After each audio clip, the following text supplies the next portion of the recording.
মেয়েদের জীবনটা না খুব সোজা।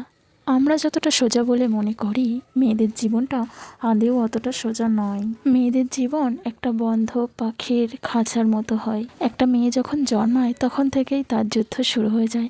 সে এখানে যেতে পারবে না, ওখানে যেতে পারবে না, এটা খেতে পারবে না, ওটা খেতে পারবে না, এটা পড়তে পারবে না, ওটা পড়তে পারবে না, হাজারো কথা তাদের বারণ থাকে। আর তার মধ্যে এই সমাজে হাজারো হিংস্র পশুদের থেকে সামলাতে হয় নিজেকে। আরও নিজেদের শখ স্বপ্ন অনেক কিছুই স্যাক্রিফাইস করতে হয় নিজের পরিবারের জন্য। আর ভবিষ্যতে যদি কখনো কাউকে ভালোবেসেও থাকে, তাহলেও তার পরিবারের কথা মাথায় রেখে তাকে সামনের দিকে এগিয়ে চলতে হয়। অনেক মেয়েরা তো এটাও করে, নিজের পরিবারের কথা ভেবে নিজের ভালোবাসার মানুষকে ছেড়ে দিয়ে চলে যায়। একটা মেয়ে যখন কাউকে ভালোবাসে তখন তার পরিবারকে মানাতে অনেকটা কষ্ট করতে হয়, অনেকটা পরিশ্রম করতে হয়।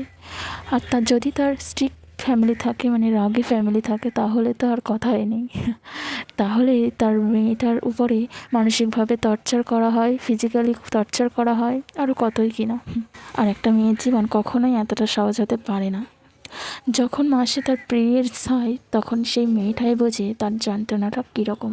একটা পুরুষ বা একটা ছেলে কখনোই বুঝবে না এর যন্ত্রণাটা কেমন, শুধু একটা মেয়ে বোঝে এর যন্ত্রণাটা কেমন। একটা মেয়ে যখন মা হয় সেই সময়টা, প্রসবের সময়টা যে কতটা যন্ত্রণাদায়ক।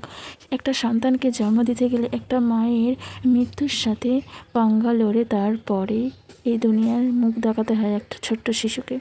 তাহলে বোঝো তো কতটা সহজ, তাই না মেয়েদের জীবনটা। একটা মেয়ে যখন জন্মায় তখন থেকে তার জন্মযাত্রা শুরু হয়ে যায়। একটা মেয়ে যখন জন্মায়, যখন ছোট থাকে তখন তার বাবা মা তার সব কিছু, আর বিয়ের পরে তো স্বামী সব কিছু, আর যখন সন্তান হয় তখন সন্তানের সব কিছু। মেয়েদের জীবন শুধু নির্ভর করেই বাঁচতে হয়, অন্যের ওপরই নির্ভর করেই বাঁচতে হয়। একটা মেয়ে ছোটোবেলা থেকে যেখানে জন্মেছে, যেখানে বড় হয়েছে, যেখানে এই জায়গাটা ছেড়ে থাকতে যে কতটা কষ্ট হয় সেটা একটা মেয়েই বোঝে। এটা বোঝার মতো ক্ষমতা একটা পুরুষের কখনোই থাকে না। একটা পুরুষ তখনই বোঝে যখন তার কন্যা সন্তানকে অন্য পুরুষের হাতে তুলে দেয়। একটা মেয়ের বিয়ের পর তার শ্বশুরবাড়ির লোকজন যদি ভালো হয় তাহলে সে তো একদম রানীর মতো থাকে। আর যদি শ্বশুরবাড়ির মানুষজনই ভালো না থাকে তাহলে সেই মেয়েটির জীবনে যে কতটা কষ্ট করতে হয় সেটা একজন নারীই বোঝে। এটা পুরুষের বোঝা একদমই ক্ষমতা নেই।